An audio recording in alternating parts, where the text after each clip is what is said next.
What's going on, everybody? Welcome to Fight Scene. On this channel, we unpack things that are happening in the world of MMA and combat sports. My name's Drew, and today I want to talk a little bit about the fight that's happening between Michael Chiesa and Anthony Pettis at UFC 226 on July 7th in Las Vegas. Like I said, this is a part of my continued series on each fight on the UFC 226 main card, and I'm really excited about this whole card, which I've talked about already in my previous video on Francis Ngannou versus Derek Lewis. If you want to look at that video, you can check that one out. The link is in the comment section, or sorry, in the YouTube description.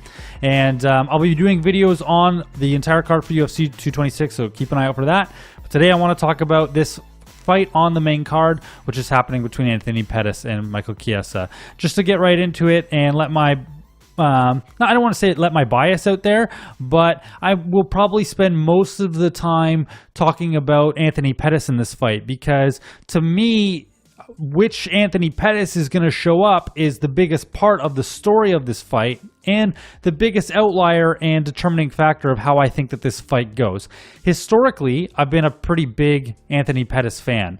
Coming out of the WEC, when he came out of the WEC into the UFC, and specifically when he won the championship at 155, I became a pretty big fan of Anthony Pettis, and I really thought that he was going to be a dominant champion for a little while, and I was very wrong. And I, for the longest time, felt like Anthony Pettis was, the cream of the crop at 155 pounds. And over the years, that's not proven to be very true. To me, in my opinion, that's not because of a lack of ability or skills or competency, or there's no deficiency in his jiu-jitsu or kickboxing or any of those different things, wrestling, whatever you want to name. There's nothing in there specifically for me in regards to Anthony Pettis that would indicate to me that he shouldn't be a top-tier fighter in the division, but yet for some reason he just hasn't been executing over the past number of years. And I think, like I said earlier in the video, which Anthony Pettis shows up on July 7th is really going to determine for me not only his future in the division at 155 pounds, but who would win this fight. So if we look at if we look at Anthony Pettis' last 7 fights, he's 2-5. His record is 2-5.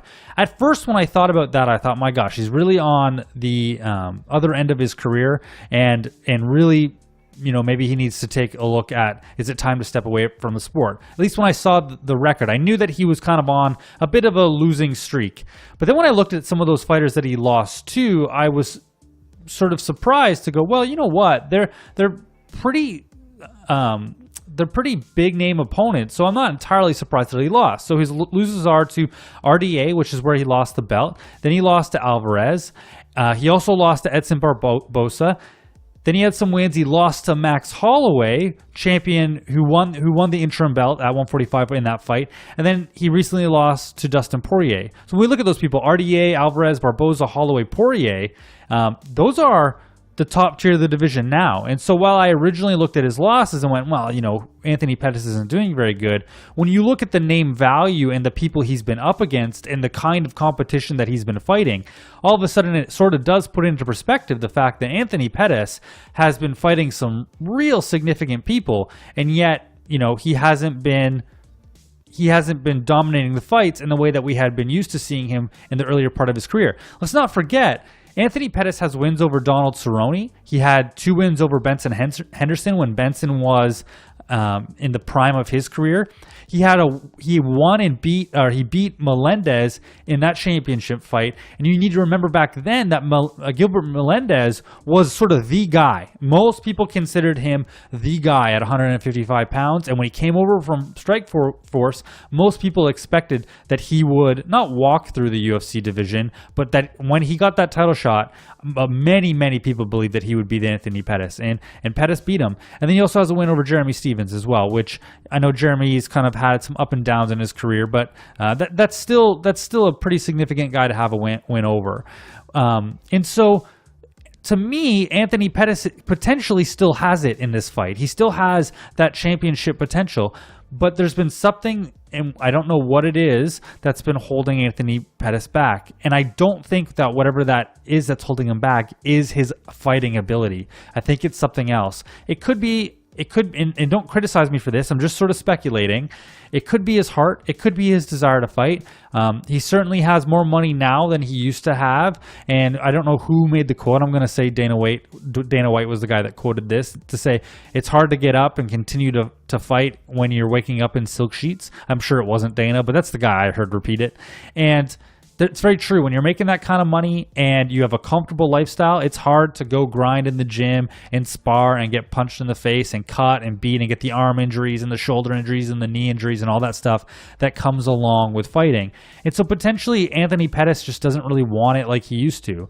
And I know that he's sort of switched camps a number of times as well. And when he originally was at Duke Rufus, and that's where he had a lot of his success. And then he kind of had some downswing in his record. And then I saw that he went over to Jackson's for a little bit, or at least there was some cross training over at Jackson's, and I was really excited about that as somebody who wants to see Anthony Pettis win. I thought that might be a good change for him, and it didn't necessarily go very well. And I can't remember exactly where I saw it, but on one of the embeddeds, it looked like he has his own gym now, sort of in I don't want to say a strip mall, but it's a smaller sort of one-room gym with mats where him and his brother, I guess, are owners and do a lot of training. And then they bring in trainers, who I'm assuming is still Duke Rufus. And I saw Israel Martinez, who is a really famous wrestling coach. He's John Jones's wrestling coach. He's Holly Holm's wrestling coach. He's a whole bunch of other people's wrestling coach, but pretty famous wrestling coach in the world of MMA. And so I know that Anthony's got his own gym where he probably brings in trainers, but I'm not sure that he's still training at Rufus Sport. Maybe one of you know the answer to that question. But to me, there's been a lot of changing up in his coaching staff. There's been changing up in his approach. He changed weight classes, and he's doing all of these different things to try and sort of find it again. And he hasn't been. And so when it comes down to this fight, Michael Chiesa is the favorite coming into this fight. I think that most people, if you're watching this video, are probably going to say that you believe that Michael Chiesa is going to win. And there's a really big part of me that thinks that it's most likely that Michael Chiesa wins this fight. I think that that's a pretty probable outcome.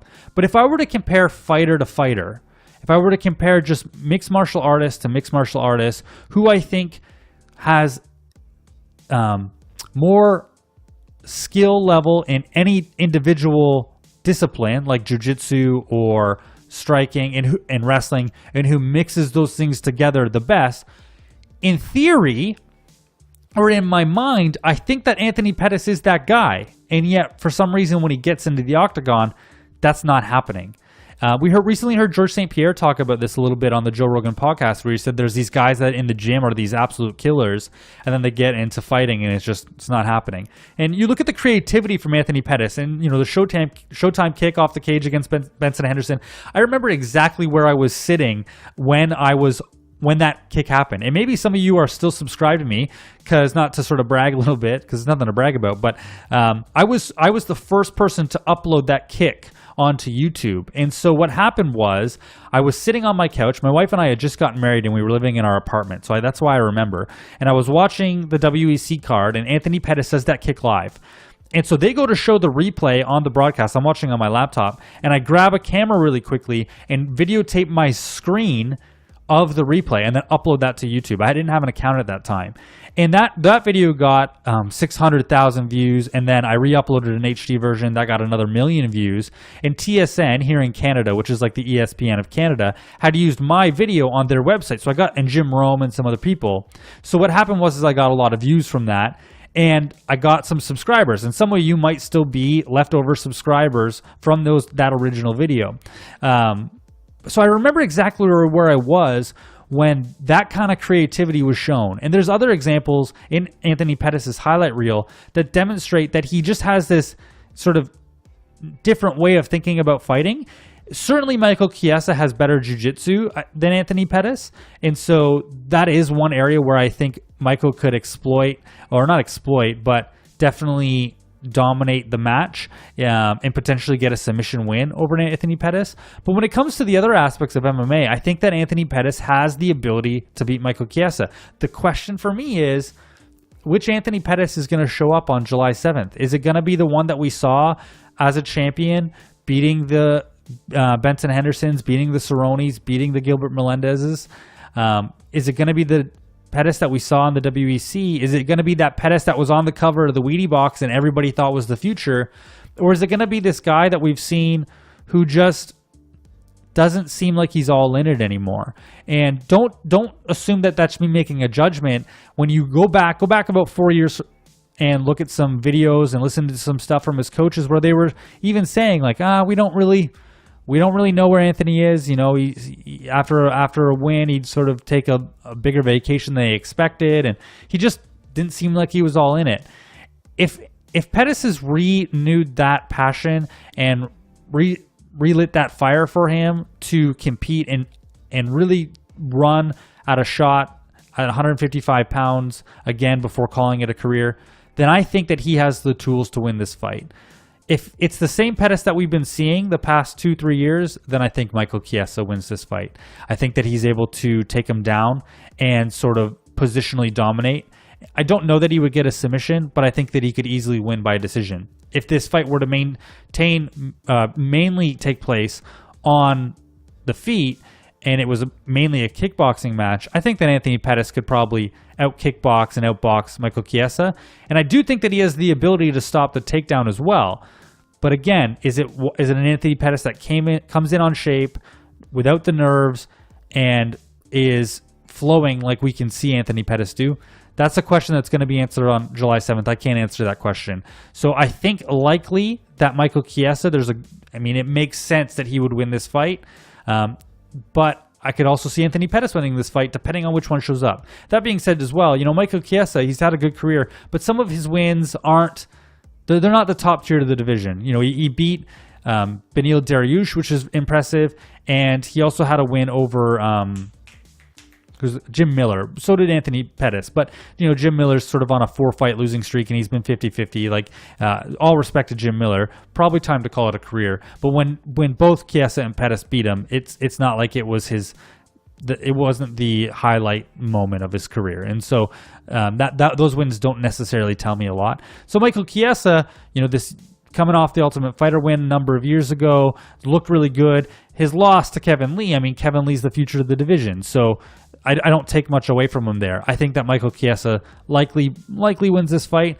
But if Anthony Pettis can show up like we know that he can, then I think that kind of Anthony Pettis could beat Michael Chiesa. So a bit flip-floppy on this match, which I apologize for. But there's so many, I don't want to say unknowns, but because it is sort of known. Anthony Pettis hasn't looked the same over the past couple of years, and Michael Chiesa's looked a lot better. But I believe that Anthony Pettis can win this fight. Will he? I'm not sure, but I know that he possesses the ability to beat Michael Chiesa. And so that's sort of my thoughts on the fight, and we'll go from there. I think this card is one of the best cards, definitely the best card of the year, one of the best cards ever, and it's because of fights like this where it really, really could go either way. And this one could definitely end with a finish early in the fight, late in the fight, any time in the fight. It doesn't really matter. These two are really great fighters, and I think it's a really good fight to have on the main card. And so I'm super excited for it. Leave any questions you have in the comment section. Let me know who you think is going to win the fight. As always, I really appreciate you watching. Keep an eye out for future videos that I post on UFC 226 in the next couple weeks, including the main events, and we'll go from there. As always, fight the good fight, and I'll see you in the next video. Hey, thank you so much for watching this video. I really appreciate you taking some time out of your day to watch this content. I'm just a fan with an opinion and a camera, but I love the sport of MMA. So if you want to see some more videos, you can take a look here on the right of this screen. And other than that, I will catch you in the next video.